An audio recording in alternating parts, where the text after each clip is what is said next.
Chapter 9. Crusades against the Albigenses. The torch of persecution was fairly kindled in the beginning of the 13th century. Those baleful fires, which had smoldered since the fall of the empire, were now relighted, but it must be noted that this was the act not of the state, but of the Church. Rome had founded her dominion upon the dogma of persecution. She sustained herself Lord of the conscience. Out of this prolific but pestiferous root came a whole century of fulminating edicts to be followed by centuries of blazing piles. It could not be but that this maxim, placed at the foundation of her system, should inspire and mold the whole policy of the Church of Rome. Divine mistress of the conscience and of the faith, she claimed the exclusive right to prescribe to every human being what he was to believe and to pursue with temporal and spiritual terrors every form of worship different from her own, till she had chased it out of the world. The first exemplification, on a great scale, of her office which she gave mankind was the Crusades. As the professors of an impure creed, she pronounced sentence of extermination on the Saracens of the Holy Land. She sent thither some millions of crusaders to execute her ban, and the lands, cities, and wealth of the slaughtered infidels she bestowed upon her orthodox sons. If it was right to apply this principle to one pagan country, we do not see what should hinder Rome, unless indeed lack of power, from sending her missionaries to every land where infidelity and heresy prevailed, emptying them of their evil creed and their evil inhabitants together, and repeopling them anew with a pure race from within her own orthodox pale. But now the fervor of the Crusades had begun sensibly to abate. The result had not responded either to the expectations of the Church that had planned them, or to the masses that had carried them out. The golden crowns of paradise had been all duly bestowed, doubtless, but of course on those of the Crusaders only who had fallen. The survivors had as yet inherited little save wounds, poverty, and disease. The Church, too, began to see that the zeal and blood which were being so freely expended on the shores of Asia might be turned to better account nearer home. The Albigenses and other sects springing up at her door were more dangerous foes of the papacy than the Saracens of the distant East. For a while the popes saw with comparative indifference the growth of these religious communities. They dreaded no harm from bodies apparently so insignificant, and even entertained at times the thought of grafting them on their own system as separate orders or as resuscitating and purifying forces. With the advent of Innocent III, however, came a new policy. He perceived that the principles of these communities were wholly alien in their nature to those of the papacy, that they never could be made to work in concert with it, and that if left to develop themselves, they would most surely effect its overthrow. Accordingly, the cloud of exterminating vengeance which rolled in the skies of the world, whithersoever he was pleased to command, was ordered to halt, to return westward, and discharge its chastisement on the south of Europe. Let us take a glance at the region which this dreadful tempest is about to smite. The France of those days, instead of forming an entire monarchy, was parted into 4 grand divisions. It is the most southerly of the 4, or Narbonne Gaul, to which our attention is now to be turned. This was an ample and goodly territory, stretching from the Dauphinese Alps on the east to the Pyrenees on the southwest, and comprising the modern provinces of Dauphine, Provence, Languedoc, and Gascon. It was watered throughout by the Rhone, which descended upon it from the north, and it was washed along its southern boundary by the Mediterranean. Occupied by an intelligent population, it had become, under their skillful husbandry, one vast expanse of cornland and vineyard, of fruit and forest tree. To the riches of the soil were added the wealth of commerce, in which the inhabitants were tempted to engage by the proximity of the sea and the neighborhood of the Italian republics. Above all, its people were addicted to the pursuits of art and poetry. It was the land of the troubadour. It was further embellished by the numerous castles of a powerful nobility who spent their time in elegant festivities and gay tournaments. But better things than poetry and feats of mimic war flourished here. The towns, formed into communes and placed under municipal institutions, enjoyed no small measure of freedom. The lively and poetic genius of the people had enabled them to form a language of their own, namely the Provençal. In richness of vocables, softness of cadence, and picturesqueness of idiom, the Provençal excelled all the languages of Europe and promised to become the universal tongue of Christendom. Best of all, a pure Christianity was developing in the region. It was here, on the banks of the Rhone, that Irenaeus and the other early apostles of Gaul had labored, and the seeds which their hands had deposited in its soil, watered by the blood of martyrs who had fought in the first ranks in the terrible combats of those days, had never wholly perished. Influences of recent birth had helped to quicken these seeds into a second growth. Foremost among these was the translation of the New Testament into the Provençal, the earliest, as we have shown, of all our modern versions of the Scriptures. The barons protected the people in their evangelical sentiments, some because they shared their opinions, others because they found them to be industrious and skillful cultivators of their lands. A cordial welcome awaited the troubadour at their castle gates. He departed loaded with gifts, and he enjoyed the baron's protection as he passed on through the cities and villages, concealing, not unfrequently, the colporteur and missionary under the guise of the songster. The hour of a great revolt against Rome appeared to be near. Surrounded by the fostering influences of art, intelligence, and liberty, primitive Christianity was here powerfully developing itself. It seemed, verily, that the 13th and not the 16th century would be the date of the Reformation, and that its cradle would be placed not in Germany, but in the south of France. The penetrating and far-seeing eye of Innocent III saw all this very clearly. Not at the foot of the Alps and the Pyrenees only did he detect a new life. In other countries of Europe, in Italy, in Spain, in Flanders, in Hungary, wherever, in short, dispersion had driven the sectaries, he discovered the same fermentation below the surface, the same incipient revolt against the papal power. He resolved without loss of time to grapple with and crush the movement. He issued an edict enjoining the extermination of all heretics. Cities would be drowned in blood, kingdoms would be laid waste, art and civilization would perish, and the progress of the world would be rolled back for centuries. But not otherwise could the movement be arrested and Rome saved. A long series of persecuting edicts and canons paved the way for these horrible butcheries.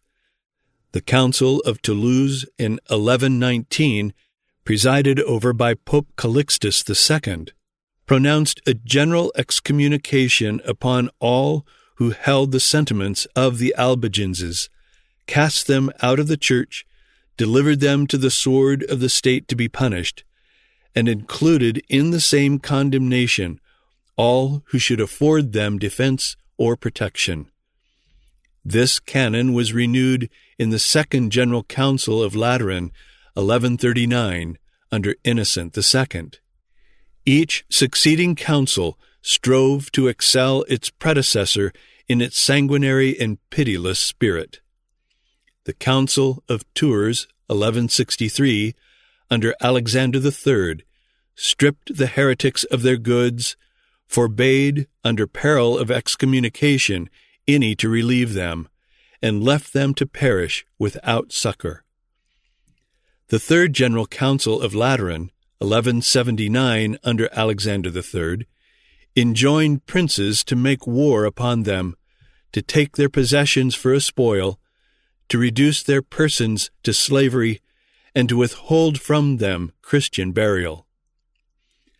The Fourth General Council of Lateran bears the stern and comprehensive stamp of the man under whom it was held. The council commanded princes to take an oath to extirpate heretics from their dominions. Fearing that some, from motives of self-interest, might hesitate to destroy the more industrious of their subjects, the council sought to quicken their obedience by appealing to their avarice. It made over the heritages of the excommunicated to those who should carry out the sentence pronounced upon them. Still further, to stimulate to this pious work, the council rewarded a service of 40 days in it with the same ample indulgences which had aforetime been bestowed on those who served in the distant and dangerous Crusades of Syria. If any prince should still hold back, he was himself, after a year's grace, to be smitten with excommunication. His vassals were to be loosed from their allegiance, and his lands given to whoever had the will or the power to seize them, after having first purged them of heresy. That this work of extirpation might be thoroughly done, the bishops were empowered to make an annual visitation of their dioceses, to institute a very close search for heretics, and to extract an oath from the leading inhabitants that they would report to the ecclesiastics from time to time those among their neighbors and acquaintances who had strayed from the faith. It is hardly necessary to say that it is Innocent III who speaks in this council. It was assembled in his palace of the Lateran in 1215. It was one of the most brilliant councils that ever were convened, being composed of 800 abbots and priors, 400 bishops, besides patriarchs, deputies, and ambassadors from all nations. It was opened by Innocent in person, with a discourse from the words, "With desire have I desired to eat this Passover with you." We cannot pursue farther this series of terrific edicts, which runs on till the end of the century and into the next.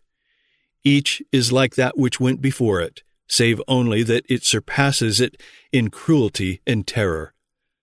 The fearful pillagings and massacrings which instantly followed in the south of France, and which were reenacted in following centuries in all the countries of Christendom, were but too faithful transcripts, both in spirit and letter, of these ecclesiastical enactments.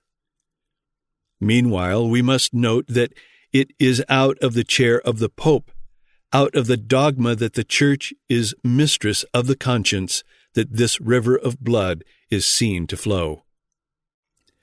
3 years was this storm in gathering. Its first heralds were the monks of Citeaux, sent abroad by Innocent III in 1206 to preach the crusade throughout France and the adjoining kingdoms. There followed Saint Dominic and his band, who traveled on foot, 2 and 2, with full powers from the Pope to search out heretics, dispute with them, and set a mark on those who were to be burned when opportunity should offer. In this mission of inquisition, we see the first beginnings of a tribunal which came afterwards to bear the terrible name of the Inquisition.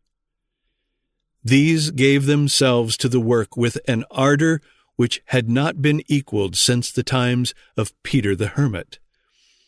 The fiery orators of the Vatican but too easily succeeded in kindling the fanaticism of the masses. War was at all times the delight of the peoples among whom this mission was discharged. But to engage in this war, what dazzling temptations were held out! The foes they were to march against were accursed of God and the Church. To shed their blood was to wash away their own sins. It was to atone for all the vices and crimes of a lifetime. And then to think of the dwellings of the Albigenses, replenished with elegances and stored with wealth, and of their fields blooming with the richest cultivation, all to become the lawful spoil of the crossed invader. But this was only a first installment of a great and brilliant recompense in the future. They had the word of the Pope that at the moment of death they should find the angels prepared to carry them aloft, the gates of paradise open for their entrance, and the crowns and delights of the upper world waiting their choice. The crusader of the previous century had to buy forgiveness with a great sum. He had to cross the sea, to face the Saracen, to linger out years amid unknown toils and perils, and to return, if he should ever return, with broken health and ruined fortune. But now, a campaign of 40 days in one's own country, involving no hardship and very little risk, was all that was demanded for one's eternal salvation. Never before had paradise been so cheap. The preparations for this war of extermination went on throughout the years 1207 and 1208. Like the mutterings of the distant thunder or the hoarse roar of ocean when the tempest is rising, the dreadful sounds filled Europe, and their echoes reached the doomed provinces, where they were heard with terror. In the spring of 1209, these armed fanatics were ready to march. One body had assembled at Lyon. Led by Arnold, abbot of Citeaux, and legate of the Pope, it descended by the valley of the Rhone. A second army gathered in the Agenois under the Archbishop of Bordeaux. A third horde of militant pilgrims marshaled in the north, the subjects of Philip Augustus, and at their head marched the Bishop of Puy. The near neighbors of the Albigenses rose in a body and swelled this already overgrown host. The chief director of this sacred war was the papal legate, the abbot of Citeaux. Its chief military commander was Simon de Montfort, Earl of Leicester, a French nobleman who had practiced war and learnt cruelty in the Crusades of the Holy Land.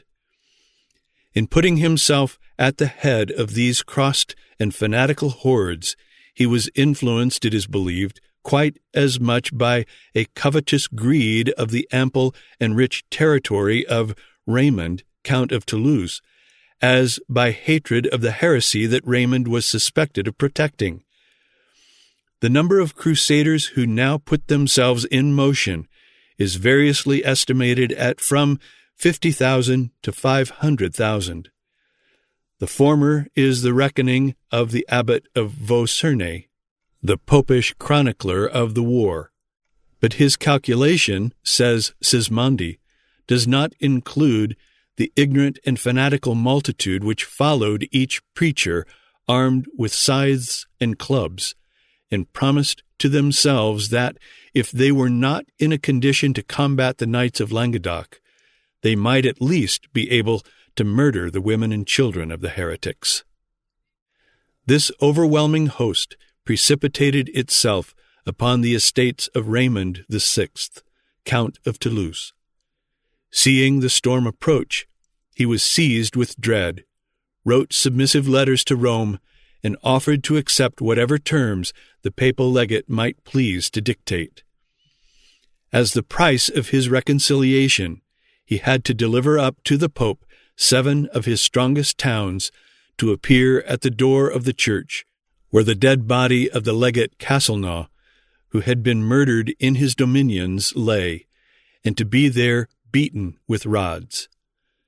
Next, a rope was put about his neck, and he was dragged by the legate to the tomb of the friar, in the presence of several bishops and an immense multitude of spectators. After all this, he was obliged to take the cross and join with those who were seizing and plundering his cities, massacring his subjects, and carrying fire and sword throughout his territories.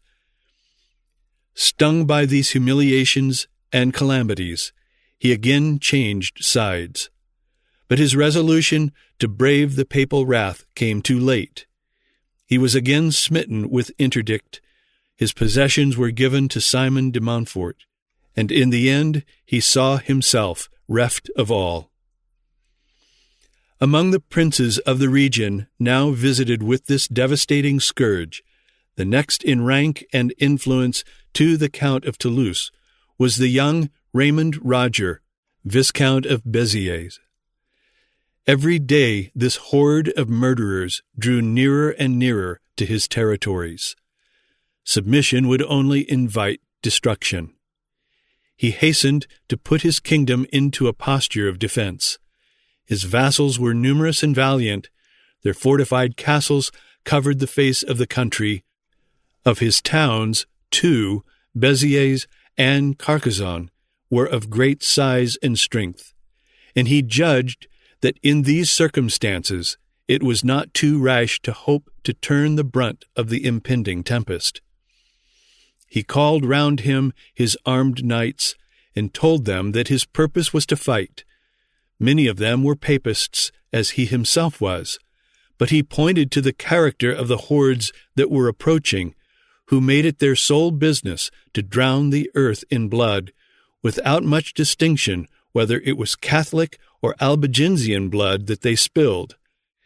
His knights applauded the resolution of their young and brave liege lord.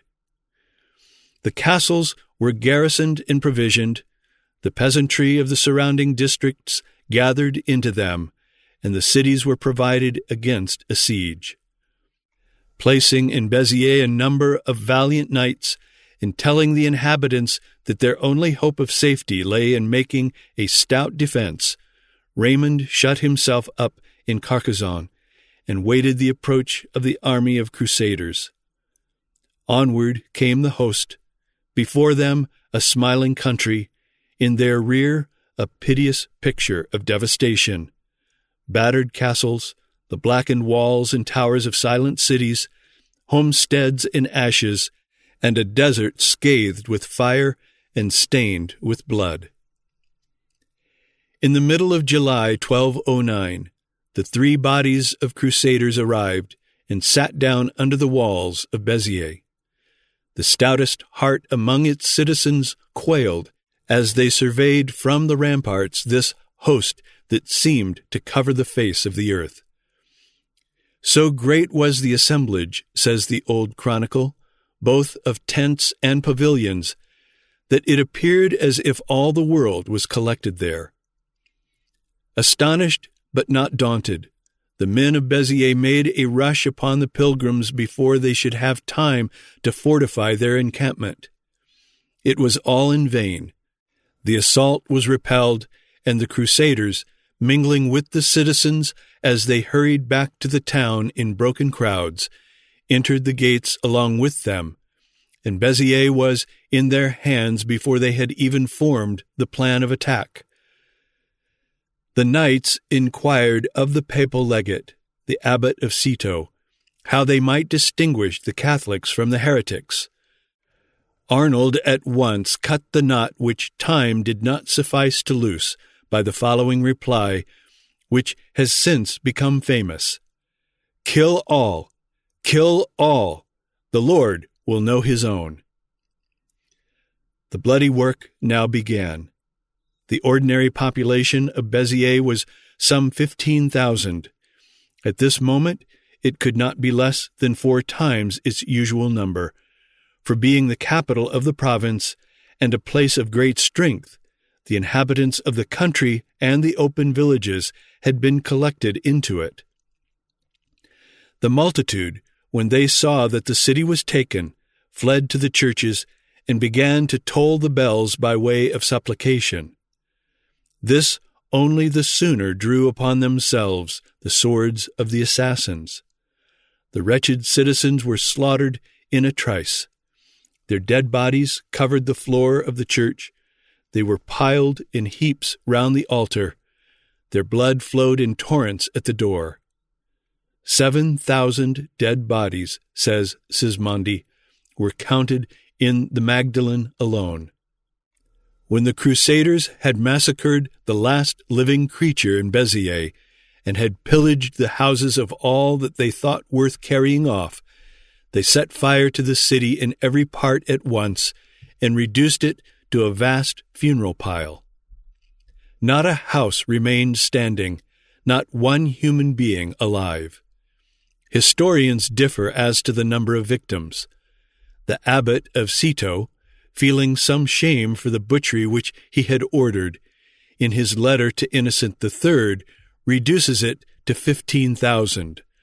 Others make it amount to 60,000.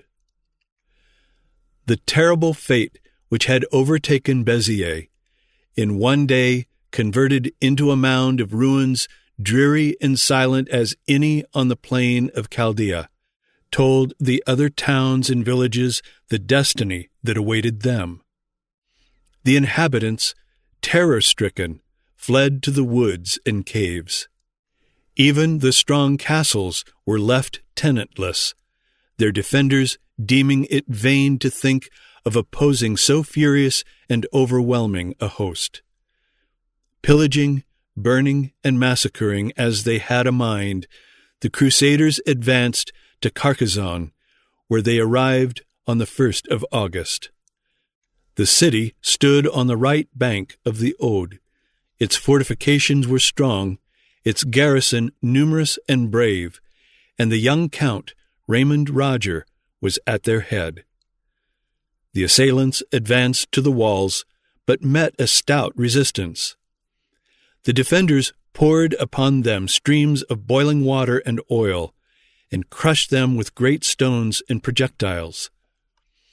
The attack was again and again renewed, but was as often repulsed. Meanwhile, the 40 days' service was drawing to an end, and bands of crusaders, having fulfilled their term and earned heaven, were departing to their homes. The papal legate, seeing the host melting away, judged it perfectly right to call Wiles to the aid of his arms. Holding out to Raymond Roger the hope of an honorable capitulation, and swearing to respect his liberty, Arnold induced the Viscount with 300 of his knights to present himself at his tent. The latter, says Sismondi, profoundly penetrated with the maxim of Innocent III, that to keep faith with those that have it not is an offense against the faith, caused the young Viscount to be arrested with all the knights who had followed him. When the garrison saw that their leader had been imprisoned, they resolved, along with the inhabitants, to make their escape overnight by a secret passage known only to themselves, a cavern 3 leagues in length, extending from Carcassonne to the towers of Cabardès. The Crusaders were astonished on the morrow, when not a man could be seen upon the walls, and still more mortified was the papal legate to find that his prey had escaped him, for his purpose was to make a bonfire of the city with every man, woman, and child within it. But if this greater revenge was now out of his reach, he did not disdain a smaller one still in his power. He collected a body of some 450 persons, partly fugitives from Carcassonne whom he had captured, and partly the 300 knights who had accompanied the Viscount, and of these he burned 400 alive, and the remaining 50 he hanged.